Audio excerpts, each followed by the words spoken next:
আসসালামু আলাইকুম, আমি রুনা ব্লগস এন্ড কিচেন থেকে বলছি।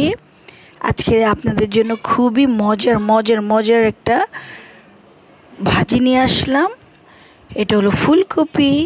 এই সিজনে তো ফুলকপি পাওয়া যায় না, তারপর দুইটা ফুলকপি পেয়েছি ছোট ছোট, কিন্তু দাম অনেক বেশি।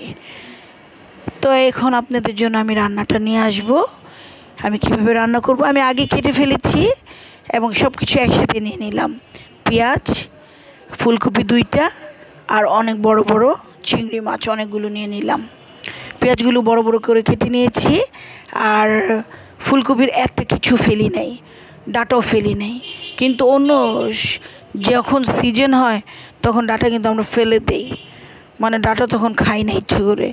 এখন দামের কারণে ডাঁটা শুদ্ধ নিয়ে নিচ্ছি, আর খেতে ভালোই লাগছে অবশ্যই, কারণ এত দামি একটা জিনিস কিনছি তো মজাই তো লাগবে। তো কিন্তু যখন সিজন তখন কিন্তু বেশি দিন খাই না, মজা লাগে না। এখন তো সিজন নাই, তাই দেখেই ভালো লাগছে আর কিনেও ফেলছি। তো যাই হোক, এর সাথে আমি তেল দিয়ে দিলাম, তারপরে হলো হলুদ, মরিচ, ধনিয়ার গুঁড়া দিয়ে দিলাম। এর সাথে আমি একটা দিয়ে দিব, সেটা হলো সয়া সস।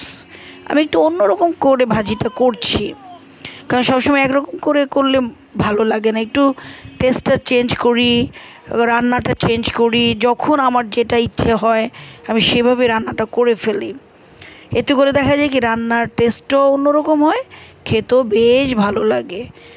তা আমি কিন্তু এগুলি সব দিয়ে দিলাম। দিয়ে এখন আমি কিন্তু লবণও দিয়ে দিয়েছি, হাফ চামচ লবণটা একটু কমই দিবেন, কারণ সয়া সস দিয়েছি, তাই কম লবণ দিবেন। এখন এটাকে আমি একটু ভাজা করব, করে পরে ঢেকে দিব।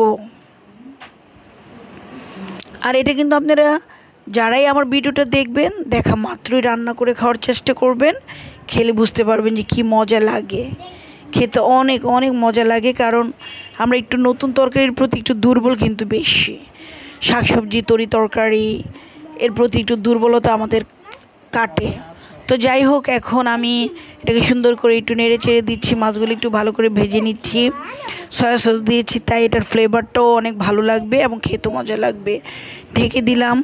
এখন আমি দিয়ে দিব হলো, আমি কিন্তু সয়া সস দিয়েছি 1 টেবিল চামচ, আর এখানে আমি দিয়ে দিচ্ছি 1/4 কাপ হলো, এটা হলো আদা রসুন পেঁয়াজের পানি, মানে পেস্ট না, পেস্টের যে পানিটা ওইটা দিয়েছি। কারণ আমি এটা একটু অন্যরকম করে রান্না করছি, আমি আগেই বলেছি। এটাতে আমি আদা রসুন দিব না, এটাতে আমি ওইটার পানিটা দিব, ঝোলটা। তো পানিটা দিয়ে দিলাম। এখন আমি এটা ঢেকে রেখেছি। আর এখনকার এটা তো আমাদের এই সবজিগুলো আসলে কি, বাংলাদেশ সবজি তো বেশি ভালো পাওয়া যায় না, এই কালার চেঞ্জ হয়ে যায়।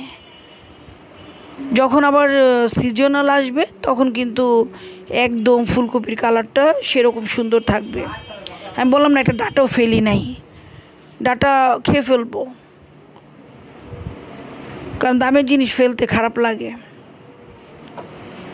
আর ডাঁটাও যে খেতে মজা লাগে এটাও দেখাইলাম আর কি। অন্য সময় ডাঁটা এত খেতে ইচ্ছে করে না, কারণ ফুলকপি বড় পাওয়া যায়। তা আমার বড় ছেলের ফুলকপি খুবই পছন্দ, তার দেরি না করে তার জন্য কিনে নিয়ে আসলাম, আর রান্নাও করে ফেললাম সাথে সাথে।